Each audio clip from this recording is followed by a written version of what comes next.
Mobile کے حوالے سے ضرور عرض کروں گا کہ موبائل بند رکھیے، اور میں اس نتیجے پر پہنچا ہوں کہ اللہ ہمیں معاف فرمائے، موبائل ہمارے لیے کم از کم ہمارے لیے فتنوں میں سے بہت بڑا فتنہ بن چکا ہے۔ جتنا بھی آپ غور کریں تو اس کے فتنے اور اس کے شرور، اس کی آفات، اس کے نقصانات آپ پر کھلیں۔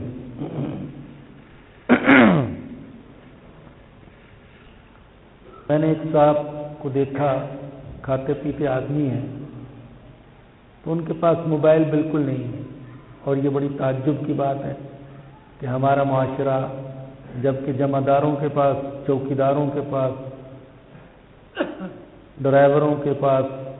گدا گاڑی والوں کے پاس بھی موبائل ہے، تو کسی کے پاس موبائل نہ ہونا جبکہ وہ صاحب ثروت بھی ہے، بڑی عجیب بات ہے۔ تو میں نے ان سے پوچھا آپ نے موبائل کیوں نہیں رکھا، آپ سے رابطہ کرنے میں تکلیف ہوتی ہے ہمیں؟ تو کہنے لگے کہ مجھے ڈاکٹر نے منع کیا ہے۔ اللہ اکبر! اب وہ کاروباری آدمی ہے، موبائل کی اس کو سخت ضرورت ہے اور ساتھیوں کو اس سے رابطہ بھی کرنا پڑتا ہے، لیکن صرف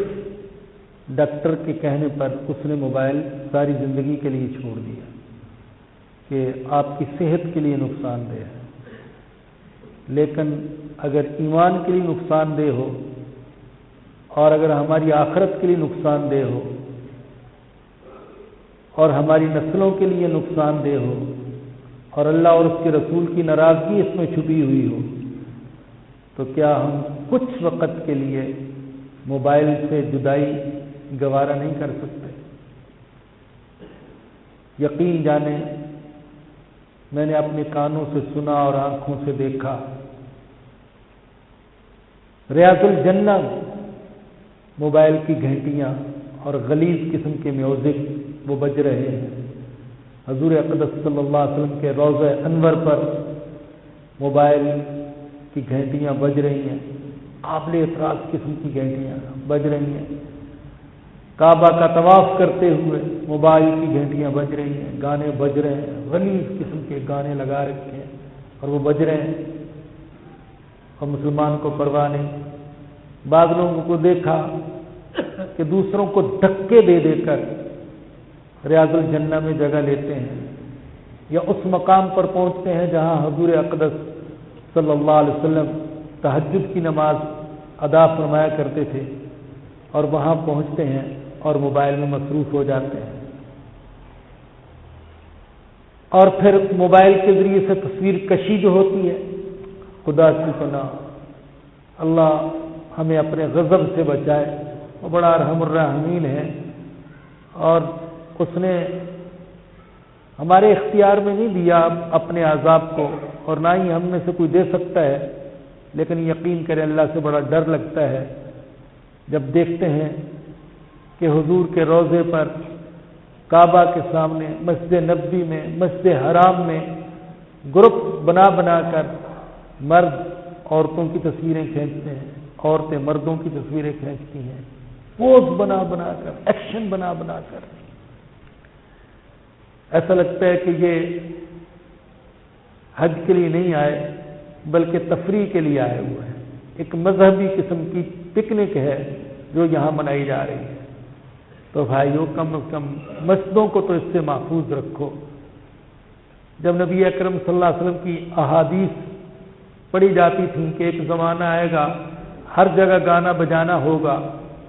عبادت گاہوں میں بھی آوازیں بلند ہوں گی، تو کسی کی سمجھ میں نہیں آتا تھا یہ کیسے ہوگا، کیا مسلمان اتنا گر جائے گا؟ وہ مسلمان جس کی غیرت و حمیت کا حال یہ تھا کہ متحدہ ہندوستان میں اگر مسلمانوں کی مسجد کے سامنے سے ہندوؤں کا جلوس گزر جاتا تھا ڈھول بجاتے ہوئے، تو خون خرابے تک نوبت پہنچ جاتی تھی، حالات خراب ہو جاتے تھے۔ آج وہ مسلمان اتنا گر گیا کہ خود وہ اپنی مساجد میں گانے بجا رہا ہے، میوزک بجا رہا ہے، لیکن کسی کے کان پر جوں تک نہیں رینگتی ہے۔ تو میرے بھائیوں، میرے بزرگوں اور دوستوں، اللہ سے ڈرو، اللہ سے ڈرو، اس فتنے سے بچو، اس فتنے سے بچو، اس فتنے کے شرور سے بچو، کم از کم اللہ کے گھر کو اس سے بچا کر رکھو، کچھ دیر کے لیے اس سے جدائی گوارا کر لو، عزم کر لو، ارادہ کر لو، اہتمام کر لو، مسجد میں داخل ہوتے ہی بند کر دیا کرو۔ نماز کے دوران گھنٹی بجتی رہے، بعض لوگ بند بھی نہیں کرتے۔